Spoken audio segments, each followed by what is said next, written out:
কি গো রাই, কি পড়ছো? তুমি? কিছু না, এই ম্যাগাজিন পড়ছিলাম। ও তা রাই, শুনলাম নাকি তুমি খুব রুদ্রর ঘরে যাতায়াত করতে।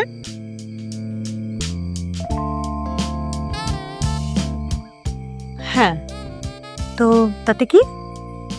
কিছুই নয়, ঠিক কি করতে যেতে বলো তো, যেটা নিয়ে তোমার ভাসুরের সাথে তোমার বরের এত কথা কাটাকাটি? আসলে কি বলতো, এই জীবনে মানুষকে নিজের সুখ আনন্দ নিজেই খুঁজে নিতে হয়, আর তাতে তো কোনো দোষও নেই।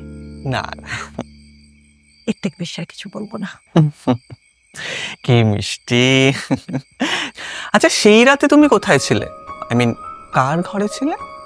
নিজে, কিন্তু কি করছিলাম সেটা এখন মনে নেই। তা তোমার কি মনে হয় গো, রুদ্রকে কি মারতে পারে? ওই নতুন মেয়েটা, জানো তো, ও খুব অদ্ভুত, কেমন কেমন করে, আর সন্দেহজনক তো আছে। মাঝে মাঝে এই বাড়ির থেকে চলে যায়, কোথায় যায় কি করে। সে কি গো? আচ্ছা, তোমার এক্স বড় বৌদি মানে ঋতিকাকে মনে আছে? আছে। ঠিক কিভাবে মারা গেছিলেন গো? পড়ে গিয়ে, মানে বাথরুমে স্লিপ কেটে পড়ে গেছিল। শিওর? হ্যাঁ। ঠিক আছে, তুমি ম্যাগাজিন পড়ো, আসি।